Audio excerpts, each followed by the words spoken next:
Hey guys, this is NHSTL6. Hello and welcome back. Let's play Legend of Zelda: Oracle of Ages. It's time for our very first dungeon. Heading inside, this is level 1, Spirit's Grave. Now, there are, as there are in almost every single Zelda game, 8 dungeons, and basically your object is to collect keys to progress, and eventually you'll come across the essence. In this case, it's time. The dungeons will get progressively harder, with this game's focus being more so on puzzles than the action-oriented nature of seasons, which can be kind of bothersome for the most part, mainly because, I mean, sometimes you just get all puzzled out, and that's the truth. However,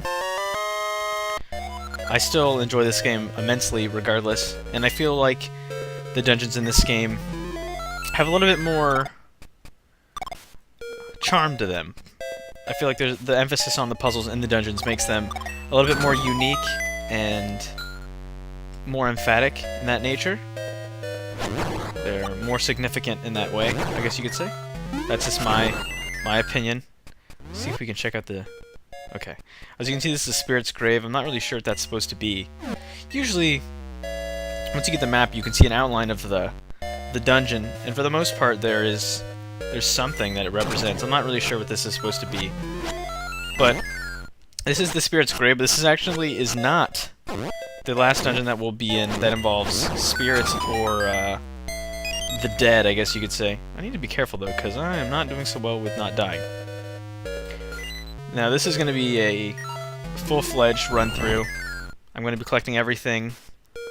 I'm going to be finding all the treasures and things of that nature. Alright, here's the compass. Compass is kind of cool. It shows you the rooms that have keys and treasures in them. Now, if a room has a key in it, you'll hear a specific tone, which I'm sure many of you are already well aware of what that tone is, but if you are not, you'll hear it here very shortly. I don't foresee myself having too much trouble with these first few dungeons. Up to about 5 or 6, I'm usually quite comfortable with. 6 and 7. 7, especially in this game, is quite arduous. We'll say that. I don't think I meant to do that. Oops. But you'll see in due time. Don't worry. All right. So yeah, this is the first dungeon. Not tough.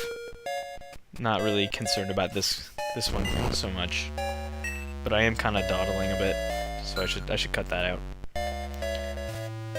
I just figured that this video itself was going to be rather short if I didn't just kind of pussyfoot around a bit. There's a key in this room sound, for those of you who are unaware. Now, if you couldn't figure out what the dungeon item is in this dungeon, I kind of feel bad for you. It's pretty obvious, actually. But, yeah, we'll get to that. In every single one of the dungeons, like I just mentioned, there is an item that corresponds to the dungeon for the most part. It's an item where there's a certain object or a certain location that can only be reached or attained through use of that item. So, obviously, we are in the quest to get said item in order to progress. So we'll get to that very shortly. Now that way up north is to the boss. Don't want to go there yet. But here's a mini-boss. Is a ghost. Now, how do you beat this one? Now, this mini-boss is kind of similar to, it's kind of like similar to those gels. These ghosts are, this is really hard to do with the keyboard. Those ghosts, as you can see, are basically like the gels, and they'll impede your movement. But, yeah, spin attacks are the best. 3 of them, done. And, in doing so, you get a little warp here. Basically leads you just to the beginning of the dungeon. That's what those warps do. That's all that they do. So if anytime you come across the necessity for that, then you take it. But we won't be using that. And I know that I'm doing the first few dungeons. It's going to take me a little bit to get into the groove of things, because I actually haven't recorded myself playing a Zelda game in a long time. So it's a little bit of there's a different feeling you get when you do recordings of Zelda games than when you're just playing by yourself. Because when you're playing alone, you know, you can take as much time as you want, but when you're doing a recording, you want to make sure that everything is concise. Now, what I just got was a gaseous seed. A gaseous seed is something that you can use to plant in those little plots of soil that I believe I showed earlier.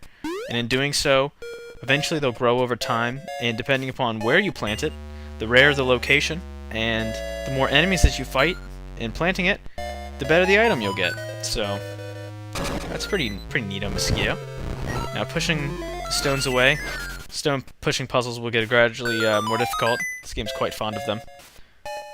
So I believe doing that. Boop!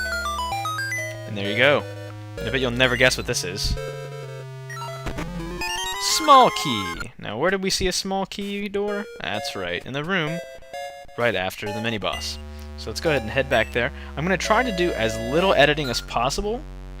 Probably next to none. Unless I really get lost and I fudge up. My reasoning for that is that I feel like it's better for continuity just to... Oh wait, I'm going the wrong way. I feel like it's better for continuity for just to keep going, and hopefully I'll figure things out.